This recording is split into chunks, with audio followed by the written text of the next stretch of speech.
When you married the boy, you also married the family, and that in-law relationship is notoriously negative. Well, it's a cliche, but they say relationships are a two-way street. So my next guest wants you to take accountability for your side of the road. Studio 5 parenting contributor Heather Johnson is asking us to be better daughters-in-law. And she's here to tell us how. So last week, I know that you guys talked about mothers-in-law, and you had like that keyword that it was empathy. And we're gonna listen to a little clip real quick. We're going to start with empathy with any relationship, right? Not just in-law relationships, but any relationship. To be empathetic, we need to stop judging. The other thing we need to do as a mother-in-law, if we want it to be healthy, is we have to see it as their truth. Okay, so we have to pay attention to the other person's truth. So as we're kind of looking at that different role of daughter-in-law, where does the empathy come in there? Same exact thing. We're going to make sure that we're empathetic as a daughter-in-law, that we look at our mother-in-laws and we don't judge them, that we don't judge if they raise their kids right, or if they celebrate the holidays right, or if their traditions and the way they handle things are accurate. We're not going to judge them. And we're also going to see that the way they've done it and the way that they have viewed their life is true to them. And we're going to honor and respect that right out of the gate. So empathy, we have to have it in order to build strong relationships. It doesn't matter who it's with. Easier said than done for a lot of people, I think, and some of us have fantastic, and some of us, it's more of a struggle. And this is a broad question, but is there kind of a general rule of thumb besides what you just said about just being a good daughter-in-law? Yeah, well, there's a number of things that we want to make sure we talk about to be a good daughter-in-law. And one of the first things is we want to make sure that we're developing our own relationships with our mother-in-laws. So instead of relying on our husband's relationships and how they view them and the connection that they have, we're going to get to actually know our mother-in-laws. Do you know what they like and don't like? Do you know their favorite color? Do you know their hobbies? Do you know their pastimes? We're actually going to treat them like a person instead of an extension of our husbands, and we're going to get to know them. And we're going to do that and build this relationship. Now, that also means that when we're building our own relationship with them, that we want to build it on understanding, not on agreement. There are a million things that we're not going to agree with our mother-in-laws on as a daughter-in-law.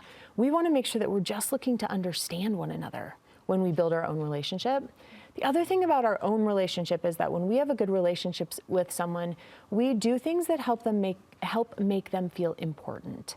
Relevant is the word we want to hear in our heads when we're daughter-in-laws working with these new mother-in-laws.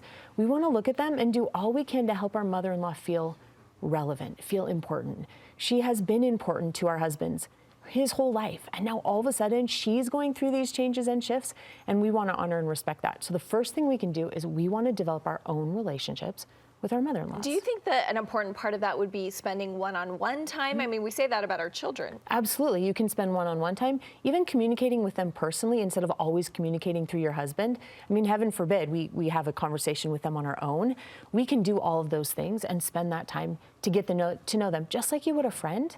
We can get to know our mother-in-laws and they can become friends. We need that, I think, or else your life's going to be a little rougher.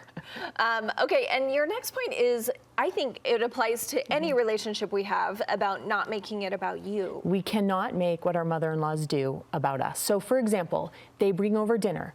That doesn't mean that I'm a bad cook or that I don't feed my family, right? They're over visiting and they pick something up off the floor and they put it away. That doesn't mean that I'm a bad housekeeper. Right? They have a comment about something that our children have done, a suggestion. That doesn't mean that I'm a bad parent. We have to honor and respect that the things they say and do don't mean anything negative about us. They actually could be trying to help and bring us dinner. They could do it because they remember what it's like to have 6 kids at home and try to figure out what's happening for dinner that night. They could be doing it from that place.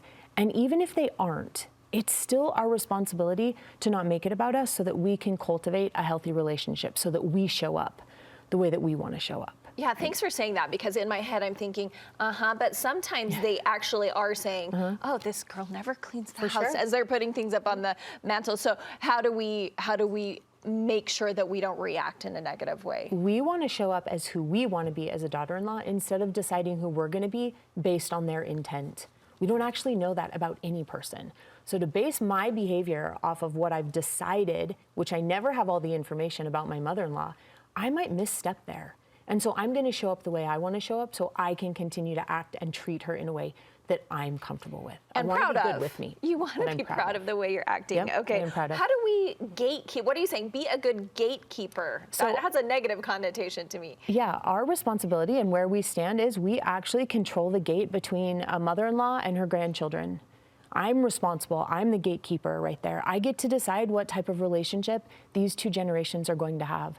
And it's our responsibility as daughter-in-laws to work to keep that gate wide open so that our mother-in-law can have a relationship with her grandchildren, and in turn, our grandchildren can benefit from what it's like to have relationships with generations that have come before them.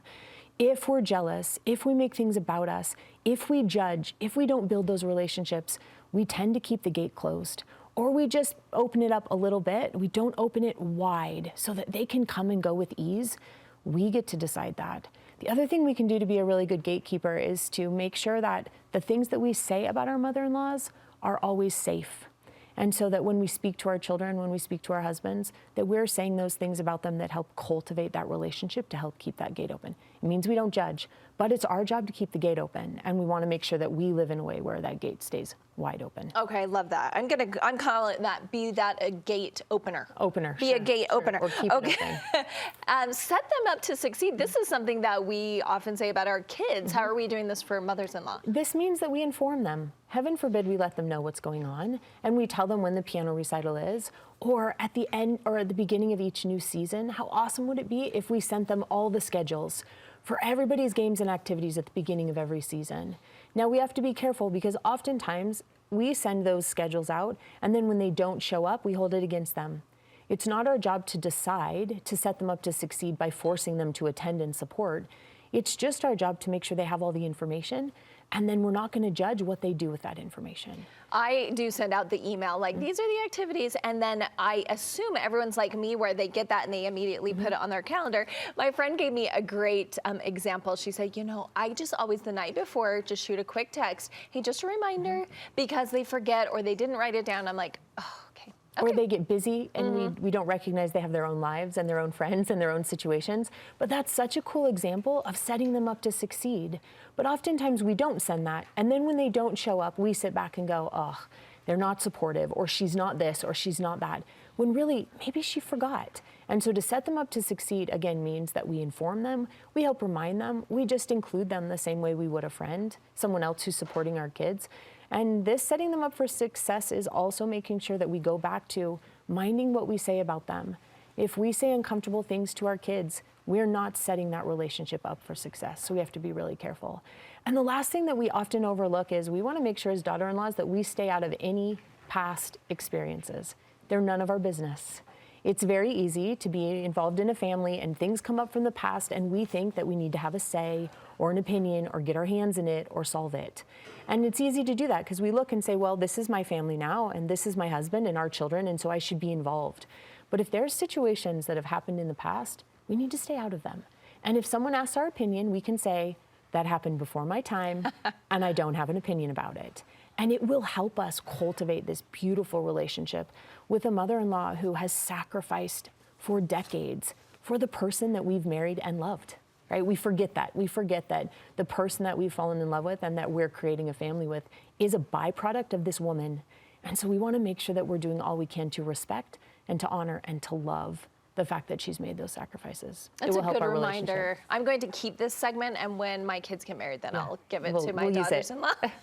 And so we've tackled the daughter-in-law, the mothers-in-law, the daughters-in-law. The final installment of our in-law series, we're going to be how to be a better sister-in-law, which I think is a big one for everyone. And so whether your siblings, it's your sibling spouse or your spouse's siblings, right?